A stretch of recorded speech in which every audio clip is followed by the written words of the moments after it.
സിനിമകൾ ചെയ്തുകൊണ്ടിരുന്ന സമയങ്ങളിലും ഒക്കെ അല്ലാത്തപ്പോഴും ഞാനിപ്പോൾ അറിയാമല്ലോ മാക്ടയുടെ ജനറൽ സെക്രട്ടറി ആയിട്ട് 13 വർഷത്തോളം ഇരുന്ന ആളാണ്. കഴിഞ്ഞ വർഷം മുതലാണെന്ന് മാറിയുന്നത്. അവിടെയൊക്കെ വരുന്ന പരാതികളും അവിടെ വരുന്ന കാര്യങ്ങളും ലൊക്കേഷൻ നടക്കുന്ന കാര്യങ്ങളും ഒക്കെ ഇവർക്കൊക്കെ ധാരണയുണ്ട്. അതായത് ലൊക്കേഷനിൽ എന്തെങ്കിലും നടന്നാൽ ആരും അറിയില്ല എന്ന്. പക്ഷെ നമ്മുടെയൊക്കെ വീടുകളിൽ നടക്കുമ്പോൾ വീട്ടിൽ അപ്പനും അമ്മയും മക്കളും ഒക്കെ അറിയുന്നതിനേക്കാൾ വേഗത്തിൽ ഒരു ലൊക്കേഷനിൽ എന്ത് നടന്നാലും അത് പുറത്തറിയും, അല്ലെങ്കിൽ ആ ലൊക്കേഷനുള്ള ആളുകൾ അറിയും.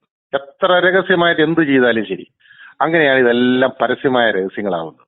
അപ്പൊ അതുകൊണ്ട് ഇത് കേട്ടുകേൾവി ഇല്ലാത്തതല്ല, ഇത് പലതും സംഭവിച്ചിട്ടുള്ളതാണ്. ഇതല്ല, ഇതിനപ്പുറത്ത് പുറത്തു പറയാത്ത എത്രയോ കാര്യങ്ങളായിരിക്കും ഇനി വരാൻ കിടക്കുന്നത് അറിയും. ഇഷ്ടംപോലെ വന്നിരിക്കാം, ഒരുപാട്. ചില ആളുകൾ അത് ഓർത്ത് പറയില്ല, ചില ആളുകൾ അതിന്റെ ബുദ്ധിമുട്ടുകൾ അനുസരിച്ച് പറയാറില്ല. നമുക്ക് മുമ്പിൽ കിടക്കുന്നതിന് എത്രയോ ഉദാഹരണങ്ങൾ നമുക്കുണ്ട്. നമ്മൾ ചില ആർട്ടിസ്റ്റുകളുടെയൊക്കെ കാര്യങ്ങൾ നോക്കിയാൽ എന്ന് വെച്ചാൽ എല്ലാ സിനിമക്കാരും മോശക്കാരാണെന്നല്ല ഞാൻ പറഞ്ഞു കേട്ടോ. സിനിമയിൽ വളരെ മര്യാദയ്ക്ക് സിനിമ ഒന്ന് ചെയ്യുന്ന ഒരുപാട് പേരുണ്ട്. ആണുങ്ങളുണ്ട്, അതുപോലെ തന്നെ ശാസ്ത്രീയ കഥാപാത്രങ്ങൾ ചെയ്യുന്ന ആളുകളുമുണ്ട്, എല്ലാ ആൾക്കാരും ഉണ്ട്. പക്ഷെ ഇതിനകത്ത് പുഴുക്കുത്തു പിടിച്ച ഒരു ഗ്രൂപ്പുണ്ട്. നേരത്തെ ഹേമ കമ്മിറ്റിയിൽ പറഞ്ഞതുപോലെ ഒരു 15 അംഗ ആ പവർ ഗ്രൂപ്പ് എന്ന് പറഞ്ഞതുപോലെ അത് ഹേമ കമ്മിറ്റിയൊക്കെ പറയുന്നതിന് വർഷങ്ങൾക്ക് മുമ്പ് ഞാനും വിനയനും ഒക്കെ പറഞ്ഞു തുടങ്ങിയതാണ്. വിനയനെയും എന്നെയും തിലകനെയും ഒക്കെ മലയാള സിനിമയിൽ നിന്ന് അകറ്റി നിർത്തിയ ഒരു ഗ്രൂപ്പാണ് അവർ. എന്റെ 6 സിനിമയാണ് നഷ്ടപ്പെട്ടത്. അഡ്വാൻസ് മേടിച്ച 6 സിനിമ 26 ലക്ഷം രൂപയോളം മുടക്കി ഒരു സിനിമയുടെ പൂജയും നടത്തി അതിന്റെ ഷൂട്ടിംഗ് തുടങ്ങുന്നതിന് ദിവസങ്ങൾക്ക് മുമ്പ് ഇപ്പറയുന്ന ഇന്ന് ആരോപണ വിധേയനായിരിക്കുന്ന മുകേഷിനെ ഉൾപ്പെടെ ആ സിനിമയിൽ നിന്ന് മാറ്റി ആ സിനിമ സുരാജ് വെച്ചാമൂന്നൊക്കെ അറിയാം. ഇപ്പോഴും അതിന്റെ അഡ്വാൻസ് പണം ഇവരെല്ലാം കൈ കിടപ്പുണ്ട്. സുരാജിന്റെ കയ്യിലും മുകേഷിന്റെ കയ്യിലും കിടപ്പുണ്ട്. അങ്ങനെ വരെ ചെയ്ത ആളുകളാണ് അവർ. വിനയന്റെ എത്രയോ പടം നഷ്ടപ്പെട്ടു, തിലകൻ ചേട്ടന്റെ എത്രയോ പടം നഷ്ടപ്പെട്ടു. തിലകൻ ചേട്ടൻ ഏറ്റവും അവസാനം നാടക ട്രൂപ്പിൽ കിടന്ന് നെഞ്ചു പൊട്ടുമാറി കിടന്ന് നിലവിളിച്ചിട്ടാണ് ആ മനുഷ്യൻ അവസാനം മരിച്ചത്. എനിക്കറിയാം, ഞാൻ ഇടയ്ക്കിടയ്ക്ക് കാണാൻ പോകുമായിരുന്നു. അമ്പലപ്പുഴ രാധാകൃഷ്ണൻ എന്ന് പേരുള്ള ഒരു CPIയുടെ നേതാവ്. ആ മനുഷ്യനാണ് ഏറ്റവും അവസാനം അക്ഷരജാലം എന്ന് പറയുന്ന ഒരു നാടക ട്രൂപ്പ് ഉണ്ടാക്കി തിലകൻ ചേട്ടനെ അങ്ങോട്ടേക്ക് കൊണ്ടുപോകുന്നത്. കാരണം ജീവിക്കണ്ടേ, മാർഗമില്ല. അങ്ങനെ അദ്ദേഹത്തിന്റെ അവിടെ ഒരു ലോഡ്ജ് ഉണ്ട്. ആ ലോഡ്ജിന്റെ ഒരു മുറിയിൽ തിലകൻ ചേട്ടൻ താമസം കൊടുക്കുന്നു. അങ്ങനെ തിലകൻ ചേട്ടൻ അവിടെ താമസിച്ചുകൊണ്ട് നാടകം കളിച്ചാണ് ആ മനുഷ്യൻ മരിക്കുന്നത്. എന്റെയും സിനിമകളിൽ അഭിനയിച്ചിട്ടുണ്ട് തിലകൻ ചേട്ടൻ. ഞങ്ങൾ തമ്മിൽ എത്രയോ നാളത്തെ സൗഹൃദമുണ്ട്.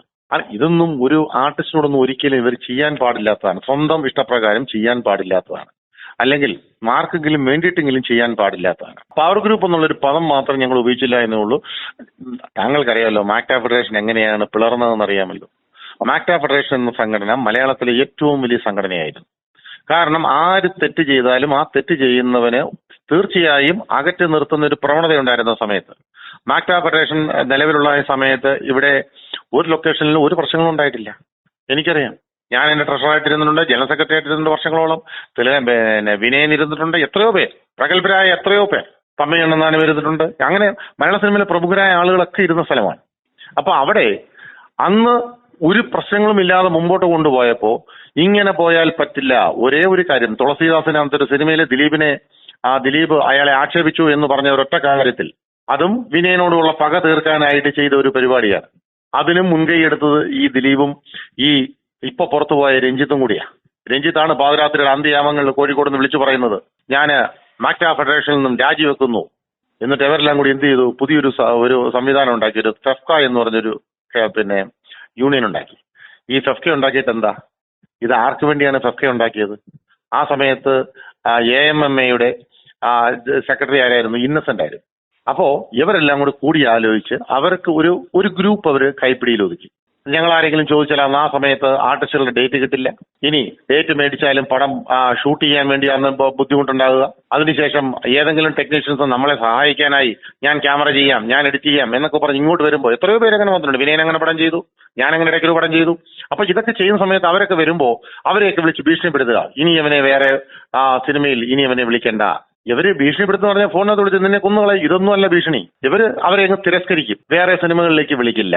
അപ്പൊ അതുകൊണ്ട് എന്താണ്, അവരുടെ അന്നം മുട്ടും. പിന്നീട് ആരെങ്കിലും നമ്മളെ വിളിച്ചാൽ ആ സിനിമയിൽ വരുമോ? ഇല്ല. ഇതൊക്കെ കാലം കണക്ക് ചോദിക്കും. ഉറപ്പായിട്ടും കാലം കണക്ക് ചോദിച്ചുകൊണ്ട് തന്നെ ഇരിക്കുന്നു അന്ന് മുതൽ. ഇതൊക്കെയായിരുന്നു അന്നത്തെ പരിപാടി. അതേപോലെ സ്ത്രീകളുടെ കാര്യത്തിൽ ആര് വന്നാലും സിനിമയിൽ സ്ത്രീകൾ വന്നാൽ ഈ മുട്ടാളന്മാർക്ക് ചിലപ്പോ അവരുടെ കൂടെ കിടന്നു കൊടുക്കണം, ഇല്ലെങ്കിൽ സിനിമയിൽ വേഷമില്ല. ഇത് ഈ മുകേഷൊക്കെ എത്ര തിരസ്കരിച്ചാലും ശരി, എത്ര ഇല്ല എന്ന് പറഞ്ഞാലും ശരി, അത് മലയാള സിനിമയിൽ പാട്ടാണ്, യാതൊരു സംശയമില്ല. ഇപ്പൊ ഈ പേരുകൾ പുറത്തു വന്നിരിക്കുന്നവരിൽ ഏതാണ്ട് 99% ആളുകൾ ഇതിനകത്ത് കൾപ്രിറ്റ്സ് ആണ്, യാതൊരു സംശയമില്ല. സർക്കാർ സംരക്ഷണത്തിലാണ് അവരിപ്പോഴും. ഞാൻ ചോദിക്കട്ടെ, ഈ ഹേമ കമ്മിറ്റി റിപ്പോർട്ടിന്റെ തുടക്കം ഒന്ന് ആലോചിച്ച് നോക്കൂ. ഹേമ കമ്മിറ്റി റിപ്പോർട്ട് തുടക്കം ഹേമ കമ്മീഷൻ ആയിരുന്നു. ഹേമ കമ്മീഷൻ ആകുമ്പോൾ ഒരു ജുഡീഷ്യൽ പവർ ഉണ്ട്. ഈ ഹേമ കമ്മീഷൻ അനൗൺസ് ചെയ്ത് അന്വേഷണം തുടങ്ങി കുറച്ച് കഴിഞ്ഞപ്പോ ഞങ്ങളാണ് ആദ്യം പറയുന്നത് ഹേമ കമ്മിറ്റി പുറത്തുവിടണം, ഹേമ കമ്മിറ്റി റിപ്പോർട്ട് പുറത്തുവിടണം എന്ന് പറഞ്ഞപ്പോ നേരെ അന്ന് നിയമസഭയിൽ എന്തോ ഇഷ്യൂ ഉണ്ടായെന്ന് തോന്നുന്നു. വി ഡി സതീശനൊക്കെ പറഞ്ഞതെന്നാണ് എന്റെ ഓർമ്മ. ഹേമ കമ്മിറ്റി റിപ്പോർട്ട് സഭയുടെ മേശപ്പുറത്ത്, അല്ല കമ്മീഷൻ റിപ്പോർട്ട് മേശപ്പുറത്ത് വെക്കണമെന്ന് പറഞ്ഞപ്പോൾ അന്ന് മുഖ്യമന്ത്രി പറഞ്ഞു, അത് മുഖ്യമന്ത്രിയാണോ ശ്രീ എ കെ ബാലനാണോ, അദ്ദേഹം പറഞ്ഞു അത് ഹേമ കമ്മീഷൻ അല്ല കമ്മിറ്റി റിപ്പോർട്ട്, അത് മുഖ്യമന്ത്രിയുടെ അല്ല, അത് സഭയുടെ മേശപ്പുറത്ത് വെക്കേണ്ട ആവശ്യമില്ല. ആ സമയത്ത് തന്നെ ഇവരൊക്കെ ഈ അറിയേണ്ടവരൊക്കെ അറിഞ്ഞു ഈ റിപ്പോർട്ട് കുഴപ്പമാണെന്നും ഈ റിപ്പോർട്ടിനകത്ത് പല ആളുകളുടെയും പേരുണ്ടെന്നും. കാരണം അന്ന് ആ രഞ്ജിത്തല്ല അക്കാദമിയുടെ ചെയർമാൻ, അന്ന് കമലാണ് ചെയർമാൻ. കമലിനെ കുറിച്ചും വളരെയധികം ഒരു ആക്ഷേപം നിലനിൽക്കുന്ന ഒരു സമയമാണത്. അപ്പോ ചിലപ്പോൾ ആ പേരുകൾ കണ്ടേക്കാം. അങ്ങനെ പ്രമുഖരായ പല ആളുകളുടെയും പേരുകൾ ഈ കമ്മിറ്റി റിപ്പോർട്ടിൽ വന്നപ്പോ അത് പുറത്തു വന്നാൽ സർക്കാരിന്, മുകേഷ് ഉൾപ്പെടെയുള്ള ആളുകൾ, മുകേഷും മറ്റുള്ളവരുടെ പേരുകളൊക്കെ ഇനി വരാൻ കിടക്കുന്നേ ഉള്ളൂ. അപ്പൊ അത് പുറത്തു വന്നാൽ സർക്കാരിന് ദോഷം ചെയ്യും എന്നുള്ളത് കൊണ്ട് ഇവർ ചെയ്ത പരിപാടിയാണ് ഇത് അങ്ങ് പൂഴ്ത്തി വെക്കാം. അങ്ങനെയാണ് ഈ 4.5 വർഷം ഇത് പൂഴ്ത്തി വെച്ചത്. ഇത് പൂഴ്ത്തി വെച്ച് പുറത്തു വിട്ടപ്പോഴും പേജുകൾ മാറ്റിയല്ലേ പുറത്തു വിട്ടത്. ഒരു സർക്കാരിന് എന്താണ് അധികാരം ഇതിങ്ങനെ പേജുകൾ മാറ്റി പുറത്തുവിടാൻ? കോടതി ഉത്തരവുണ്ടായിട്ട് പുറത്തുവിടേണ്ട സാധനം പേജുകൾ മാറ്റി പുറത്തുവിടുക എന്ന് പറയുമ്പോൾ ഇവരെ ആരെയാണ് പേടിക്കുന്നത്, ആരെയാണ് മറയ്ക്കുന്നത്? ഒന്നുകിൽ ഇത് കാണിച്ചുകൊണ്ടുള്ള ഒരു ബ്ലാക്ക് മെയിലിംഗ്, അല്ലെന്നുണ്ടെങ്കിൽ ഇത് പുറത്ത് വിടും എന്ന് പറഞ്ഞ് ഭീഷണിപ്പെടുത്തിക്കൊണ്ട് മറ്റെന്തെങ്കിലും നേടാൻ, അല്ലെങ്കിൽ ആരെങ്കിലും ഒക്കെ ഒപ്പം നിർത്താൻ, ഇതൊക്കെയല്ലേ ചെയ്യുന്നത്. അപ്പൊ അതാണ് ഇത് പുറത്തു വിടാതെ തന്നെ ലേറ്റായി വന്നതിന്റെ കാരണം തന്നെ അതാണ്. തീർച്ചയായിട്ടും വീടുണ്ടായാൻ സാധ്യതയുണ്ട്. അത് അവരാണ് പറയുന്നത്. എനിക്കിങ്ങനെ ഒന്നും പറയാൻ പറ്റില്ല. കാരണം അത് അനുഭവം ഉള്ള ആളുകൾ പറയണം. അനുഭവം ഉണ്ടെങ്കിൽ തീർച്ചയായും അവരത് പറയണം. കാരണം എത്ര വമ്പന്മാരായാലും മനുഷ്യനാണ്. ഇന്നലെ ധർമ്മജൻ ബോൾഗാട്ടിയുടെ കാര്യം പറഞ്ഞ പോലെ മാട്ട കളിച്ച് നടന്ന ധർമ്മജൻ ബോൾഗാട്ടിയാണ് ഇപ്പോ മാധ്യമപ്രവർത്തകരെയും അതേപോലെ ബാക്കിയുള്ള ആളുകളെയൊക്കെ പരസ്യമായിട്ട് ചീത്ത വിളിക്കാൻ വേണ്ടിയുള്ള തന്റെ ഇടം കിട്ടിയത്. മാട്ട എന്ന് ഞാൻ ഉദ്ദേശിച്ചത് ഈ നാട്ടിൻപുറത്ത് മാട്ട നാടകം കളിക്കുക എന്നൊക്കെ നമ്മൾ പറയില്ലേ, അതാണ് ഞാൻ ഉദ്ദേശിച്ചത്. അപ്പോ അത് ചെയ്തു നടന്ന ആളാണ് ഇപ്പോ ഇങ്ങനെയുള്ള തെറി പറയാൻ പോലും അവർക്ക് കരുത്ത് കിട്ടുന്നത്. ചില പ്രമുഖരുടെ ഒപ്പമൊക്കെ നടക്കുന്നു, അവർ ജയിലിൽ നിന്ന് ഇറങ്ങുമ്പോൾ അവിടെ ഒന്ന് പൊട്ടിക്കരയുന്നു, അങ്ങനെ ഒരു നാടകം കളിക്കുന്നു. ഇതൊക്കെ നമ്മുടെ സമൂഹം കണ്ടുകൊണ്ടിരിക്കുക, എല്ലാവർക്കും അറിയാം. ഇതിനൊറ്റ പരിഹാരമേ ഉള്ളൂ. ആ പരിഹാരം എന്ന് പറയുന്നത് ഇങ്ങനെ ആരോപണ വിധേയരായവർ സിനിമയിൽ അഭിനയിച്ചാൽ അവരുടെ സിനിമകൾ വരുമ്പോ തിയേറ്ററിൽ ഒരൊറ്റ മനുഷ്യൻ പോകരുത്. അത് ജനമാണ് തീരുമാനിക്കേണ്ടത്.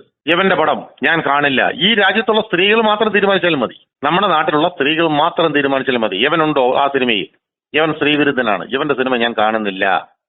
അത് ടി വിയിൽ വന്നാൽ ആ ടി വി ചാനൽ ഞാൻ ഓൺ ചെയ്യുന്നില്ല. ടി വിയിൽ അവൻ ഏതെങ്കിലും ഷോയ്ക്ക് വന്നാൽ ആ ഷോ ഞാൻ കാണുന്നില്ല. ഇത് അല്ലെങ്കിൽ ഈ പരസ്യങ്ങൾ ചെയ്യുന്നത് തീരുമാനിക്കണം.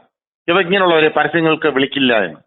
അങ്ങനെ പരസ്യങ്ങൾക്ക് വിളിച്ചാൽ ശക്തമായിട്ട് ഈ സ്ത്രീ സമൂഹം തുറന്നു പറയണം, അങ്ങനെയുള്ള പ്രൊഡക്റ്റുകൾ ഞങ്ങൾ വാങ്ങില്ല, ആ പരസ്യം ചെയ്തവനെ നിങ്ങൾ മാറ്റൂ എന്ന് പറയാൻ എന്ന് സ്ത്രീകൾ ആർജവം കാണിക്കുന്നു, അന്ന് ഈ പണിയൊക്കെ നിൽക്കും. കാരണം ഇവർക്കൊക്കെ ഈ കയ്യിൽ കോടിക്കണക്കിന് കാശുകളൊക്കെ വരുമ്പോഴും ആർഭാടവും അതേപോലെ തന്നെ സുഖ സൗകര്യങ്ങളും ഒക്കെ കൂടുമ്പോൾ ബലാത്സംഗം ചെയ്യാൻ തോന്നും, ആളുകളെ ചൂഷണം ചെയ്യണമെന്ന് തോന്നും, അതൊക്കെ തോന്നും.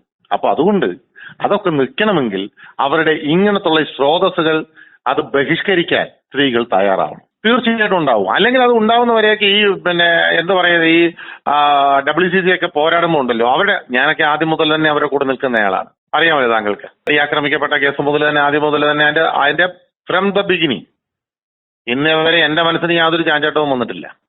എനിക്കതുകൊണ്ട് ആ കേസും ഈ കേസും ഒക്കെ വളരെ വ്യക്തമായിട്ട് അറിയാം ഇതിനകത്ത് എങ്ങനെയാണെന്നുള്ളത്, എന്താണെന്നുള്ളത്. പിന്നെ ആകെ ഇവരൊക്കെ ചെയ്യുന്നത് എന്താണ്? സോഷ്യൽ മീഡിയ വഴി വെളുപ്പിക്കുക എന്നുള്ളത് മാത്രമാണ് അവർ ചെയ്യുന്നത്. സോഷ്യൽ മീഡിയ വഴി മാക്സിമം വെളുപ്പിക്കും. അതായത് കൊച്ചിയിലും തിരുവനന്തപുരത്തും കോഴിക്കോടും ഒക്കെ ചില ഗ്രൂപ്പുകളുണ്ട്. അവർക്ക് ഗ്രൂപ്പ് എന്ന് പറഞ്ഞാൽ ഓൺലൈൻ ഗ്രൂപ്പുകളാണ്. അപ്പോൾ അവർക്ക് കുറച്ച് പണം കൊടുത്താൽ, കുറച്ച് പണം എന്ന് പറഞ്ഞാൽ 10, 20 ലക്ഷം, 20, 30 ലക്ഷം രൂപ കൊടുത്താൽ ആർക്കെതിരെയും എന്തും അവർ എഴുതി പിടിപ്പിക്കാൻ തയ്യാറാണ്. ആരെയും വലിയവനാക്കും, ആരെയും വലിച്ചിട്ട് നിലത്തിട്ടടിക്കും. ഇതാണ് അവരുടെ സ്ഥിതി. ഒരു സിനിമ റിലീസായാൽ മോർണിംഗ് ഷോ കഴിഞ്ഞ് മാറ്റിനി കഴിയുന്നതിന് മുമ്പ് തന്നെ 100 കോടി ക്ലബിലേക്ക് കയറും. അത് ഇൻകം ടാക്സിന്റെ റെയ്ഡൊക്കെ എല്ലായിടത്ത് നടന്നു കഴിഞ്ഞപ്പോൾ ആ പരിപാടി അങ്ങ് നിന്നു. അപ്പൊ 100 കോടി ക്ലബില്ല. പിന്നെ വേറെ എഴുത്തുകളായി. ഒന്നും സോഷ്യൽ മീഡിയ തുറന്നു നോക്കിയാൽ കാണാം, ദിലീപിന്റെ പടമൊക്കെ കൊടുത്തിട്ട് അതിനകത്തൊരു വാചകം കാണാം, ജനപ്രിയ നായകൻ ദിലീപേട്ടൻ വീണ്ടും ഒരു വലിയ പ്രോജക്റ്റുമായി വന്നാൽ നിങ്ങൾ അതിനെ അംഗീകരിക്കുമോ, താഴെ കമന്റ് ചെയ്യൂ എന്നൊക്കെ പറഞ്ഞ ചില സാധനങ്ങൾ കാണാം. ഇതൊക്കെ എന്തിനാണ്? ഇത് ആരെ പ്രൊമോട്ട് ചെയ്യാനാണ്? അപ്പൊ ഇതാണ് ഈ പെയ്ഡ് പ്രൊമോഷൻ എന്ന് പറയുന്നത്. പെയ്ഡ് പ്രൊമോഷനും പെയ്ഡ് ന്യൂസുകളും. ഇതിങ്ങനെ ദിനം പ്രതി നൂറുകണക്കിന് ചാനലുകൾ ഉണ്ടാക്കിയാണ് ഇവർ ഓരോന്ന് സോഷ്യൽ മീഡിയയിൽ അറിയാമല്ലോ. പണം ഉണ്ടെങ്കിൽ ആർക്കും എങ്ങനെ വേണമെങ്കിലും അത് ചെയ്യാൻ പറ്റും. അത് സോഷ്യൽ മീഡിയയ്ക്കുള്ള വെളിപ്പീര് മാത്രമേ ഉള്ളൂ. പക്ഷെ ജനങ്ങളുടെ മനസ്സിലേക്ക് ആ വെളിപ്പീര് ചെല്ലണമെങ്കിൽ അവനവന്റെ മനസ്സ് നന്നായിരിക്കണം, അവനവന്റെ പ്രവൃത്തികൾ നന്നായിരിക്കണം.